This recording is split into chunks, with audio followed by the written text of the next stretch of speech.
안녕하세요, 여러분. 오늘은 환절기 건강에 대해서 함께 이야기를 나눠보려고 해요. 요즘 아침 저녁으로 부쩍 쌀쌀해지면서 낮에는 또 덥고 이렇게 기온차가 심해지니까 몸이 적응하기가 참 힘들죠. 특히 우리 나이가 되면 젊을 때처럼 몸이 빨리 적응을 못하더라고요. 저도 지난주에 아침에 산책을 나갔다가 감기 기운이 살짝 오는 걸 느꼈어요. 그냥 가벼운 옷차림으로 나갔다가 새벽 공기가 생각보다 차갑더라고요. 그때야 이제 정말 환절기구나 하는 걸 실감했답니다. 여러분도 비슷한 경험 많이 하셨을 거예요. 환절기가 되면 우리 몸은 사실 엄청난 스트레스를 받아요. 면역력이 떨어지고 체온 조절이 어려워지고 또 건조해진 공기 때문에 호흡기도 자극을 받게 되죠. 그래서 오늘은 이 환절기를 건강하게 보내는 방법에 대해서 구체적으로 알아볼게요. 먼저 환절기에 우리 몸에 어떤 변화가 일어나는지부터 살펴볼까요? 기온이 급격하게 변하면 우리 몸의 자율신경계가 혼란을 겪어요. 자율신경계는 우리가 의식하지 않아도 체온을 조절하고 혈압을 관리하고 소화를 돕는 아주 중요한 시스템이거든요. 그런데 아침에는 춥다가 낮에는 덥고 또 저녁에는 추워지니까 이 시스템이 계속 일을 하느라 지치게 되는 거예요. 실제로 환절기가 되면 병원을 찾는 분들이 평소보다 30% 이상 늘어난다고 해요. 감기는 물론이고 관절염이 악화되거나 천식이나 비염 같은 호흡기 질환이 심해지는 경우가 많죠. 또 혈압이 불안정해지면서 심혈관 질환의 위험도 높아져요. 제 주변에 계신 박 선생님 이야기를 하나 해드릴게요. 박 선생님은 평소에 혈압 관리를 잘하시는 분이었는데 작년 가을 환절기에 갑자기 혈압이 올라가서 응급실에 가신 적이 있으세요? 다행히 큰일은 아니었지만 의사 선생님께서 환절기에는 혈압이 더 변동이 심하니까 특히 조심하라고 하셨대요. 그 이후로는 환절기만 되면 혈압을 하루에 2번씩 체크하신답니다. 그럼 이제 본격적으로 환절기 건강관리법에 대해 알아볼게요. 첫 번째로 가장 중요한 건 바로 옷차림이에요. 이게 너무 당연한 얘기 같지만 실천하기가 의외로 어렵거든요. 아침에 집을 나설 때는 추워서 두껍게 입었다가 낮에는 더워서 땀을 뻘뻘 흘리는 경우가 많잖아요. 여기서 핵심은 바로 겹쳐 입기예요. 영어로 레이어링이라고 하는데 얇은 옷을 여러 겹 입으면 체온 조절이 훨씬 쉬워져요. 안에는 땀 흡수가 잘 되는 면 소재의 내복을 입고 그 위에 긴팔 티셔츠 그리고 가디건이나 조끼를 걸치는 거죠. 그러면 더울 때는 벗고 추울 때는 입으면 되니까 훨씬 편해요. 특히 목과 손목, 발목 이 세 곳을 따뜻하게 유지하는 게 중요해요. 한의학에서도 이 세 곳을 삼음교라고 해서 중요하게 여기거든요. 얇은 스카프 하나만 목에 둘러도 체감 온도가 3도에서 5도 정도 올라간대요. 저도 요즘에는 항상 가방에 얇은 스카프를 하나 넣고 다녀요. 그리고 또 하나, 신발 선택도 신경 써야 해요. 발이 차가우면 전체적으로 몸이 다 차가워지거든요. 너무 얇은 운동화보다는 발목을 조금 덮어주는 편한 신발이 좋아요. 집에서도 맨발로 다니지 말고 두툼한 양말을 신는 게 좋고요. 두 번째로 중요한 건 실내 환경 관리예요. 환절기가 되면 난방을 시작하는 집들이 많은데 이때 실내가 너무 건조해지기 쉬워요. 실내 습도는 40%에서 60% 정도를 유지하는 게 이상적이에요. 습도가 너무 낮으면 코와 목의 점막이 건조해지면서 바이러스나 세균이 침투하기 쉬워지거든요. 가습기를 사용하는 것도 좋지만 가습기, 청소를 제대로 하지 않으면 오히려 세균이 번식해서 건강에 해로울 수 있어요. 그래서 저는 빨래를 실내에서 말리거나 물을 담은 그릇을 여러 개 놓아두는 방법을 선호해요. 화장실에 물을 받아두거나 젖은 수건을 걸어두는 것도 효과가 있고요. 실내 온도도 중요해요. 너무 따뜻하게 하면 밖과의 온도 차이가 커져서 몸에 부담이 돼요. 실내 온도는 18도에서 20도 정도가 적당해요. 처음에는 좀 선선하게 느껴질 수 있지만 이 정도가 건강에는 가장 좋답니다.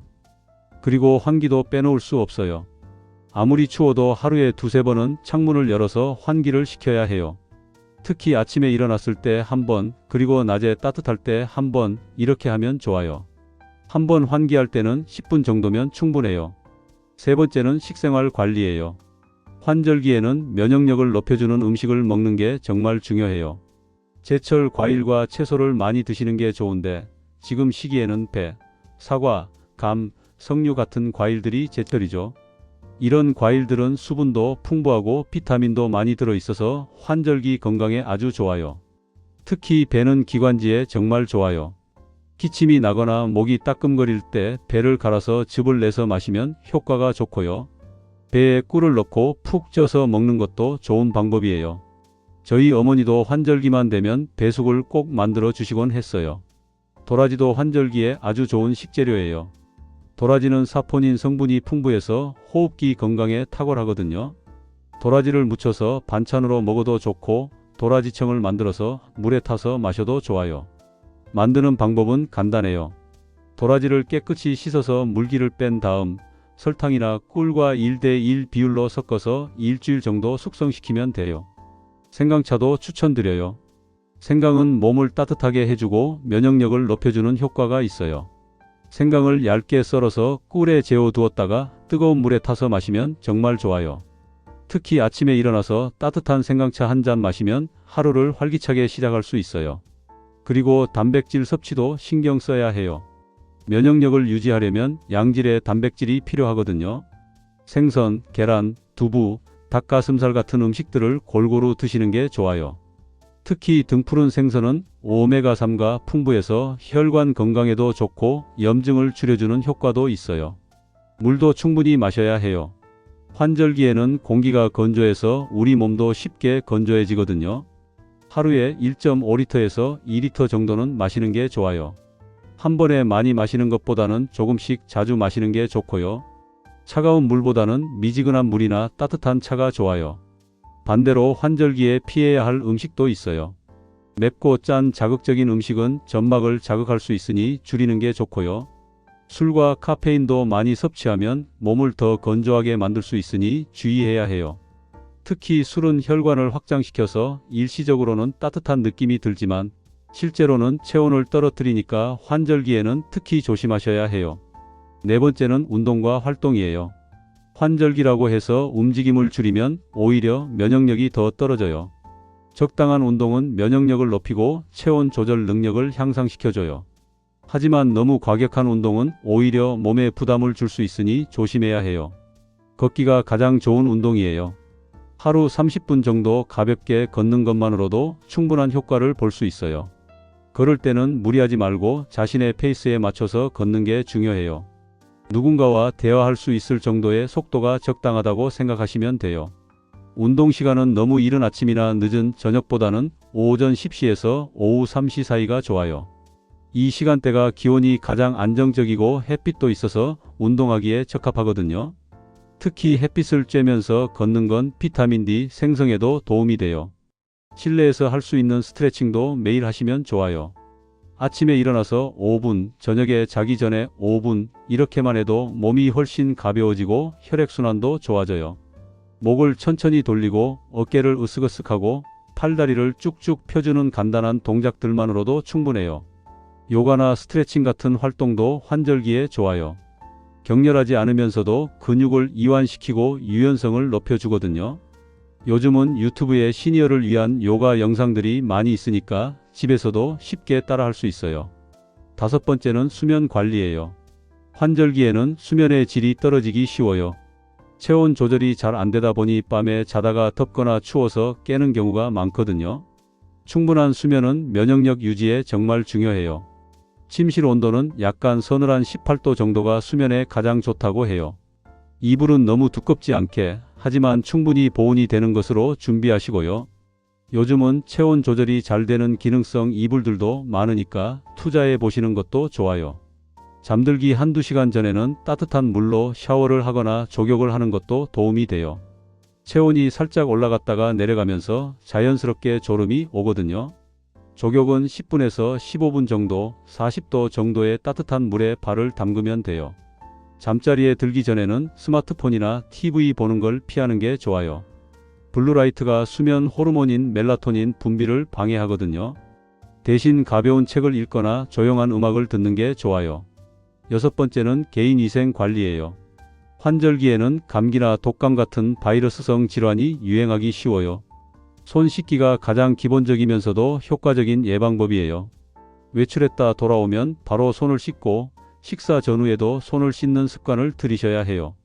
손을 씻을 때는 비누를 충분히 사용해서 손가락 사이사이, 손톱 밑까지 꼼꼼히 씻어야 해요.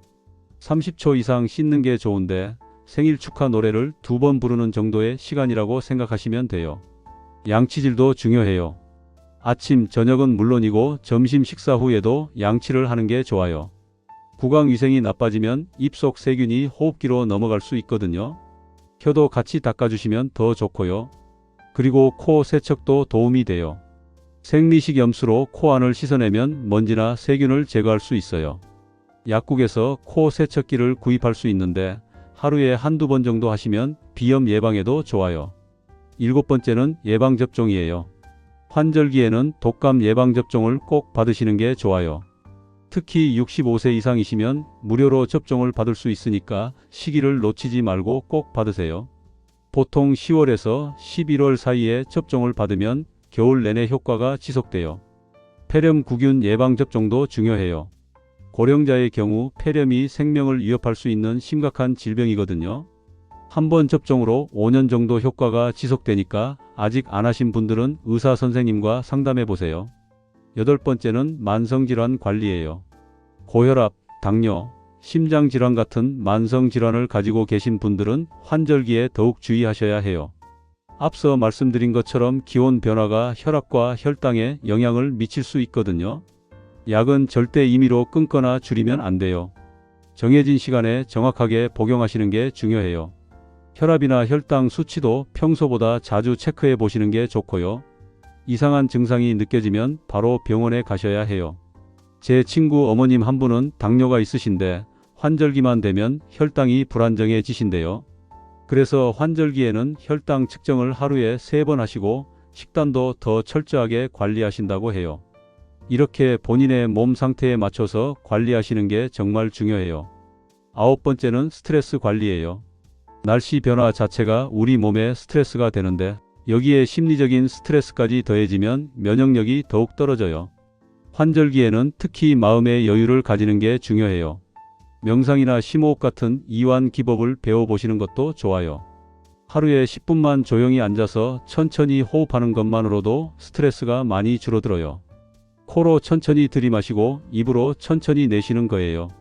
들이마실 때 배가 부풀어 오르고 내쉴 때 배가 들어가는 복식 호흡을 하시면 더 좋고요. 취미 생활도 스트레스 관리에 도움이 돼요. 그림 그리기, 서예, 원예, 노래, 부르기 등 자신이 좋아하는 활동을 하면서 즐거운 시간을 보내는 게 중요해요. 친구들을 만나서 수다를 떠는 것도 좋은 스트레스 해소법이에요. 10번째는 피부 관리예요. 환절기에는 피부도 건조해지고 민감해져요. 특히 나이가 들면 피부의 보습 능력이 떨어지기 때문에 더욱 신경 써야 해요. 세안 후에는 꼭 보습제를 바르시는 게 좋아요. 얼굴은 물론이고 손과 발에도 꼼꼼히 발라주세요. 로션이나 크림은 향이 강하지 않고 자극이 적은 제품을 선택하시는 게 좋아요. 바르는 시간도 중요한데 세안이나 샤워 후 3분 이내에 바르면 보습 효과가 더 좋대요. 피부에 수분이 남아있을 때 바르면 수분을 가두는 효과가 있거든요. 입술도 잘 트니까 립밤을 자주 발라주시고요. 손이 거칠어지면 설거지할 때 고무장갑을 끼는 것도 도움이 돼요. 자기 전에 손에 핸드크림을 듬뿍 바르고 면장갑을 끼고 자면 다음날 아침에 손이 훨씬 부드러워져 있을 거예요. 마지막으로 환절기에 특히 주의해야 할 증상들에 대해 말씀드릴게요. 감기 증상이 일주일 이상 계속되거나 열이 38도 이상 올라가면 병원에 가셔야 해요.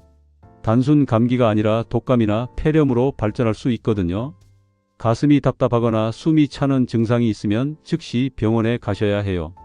특히 심장질환이나 호흡기 질환이 있으신 분들은 이런 증상을 절대 가볍게 여기면 안 돼요. 관절이 붓거나 통증이 심해지는 것도 방치하지 말고 의사 선생님과 상담하셔야 해요. 어지럽거나 두통이 심하고 시야가 흐려지거나 갑자기 말이 어눌해지는 증상은 뇌졸중의 전조 증상일 수 있어요. 이런 경우에는 바로 119를 부르셔야 해요. 시간이 정말 중요하거든요. 환절기 건강관리, 사실 특별한 비법이 있는 건 아니에요. 기본에 충실하고 자신의 몸 상태를 잘 살피고 무리하지 않는 게 가장 중요해요. 젊을 때처럼 이 정도는 괜찮겠지 하는 생각은 버리시는 게 좋아요. 우리 몸은 나이가 들면서 변화해요. 그 변화를 인정하고 받아들이면서 그에 맞는 관리를 해나가는 게 건강하게 나이 드는 비결이에요. 환절기가 힘들게 느껴지신다면 그건 당연한 거예요. 누구나 그렇거든요.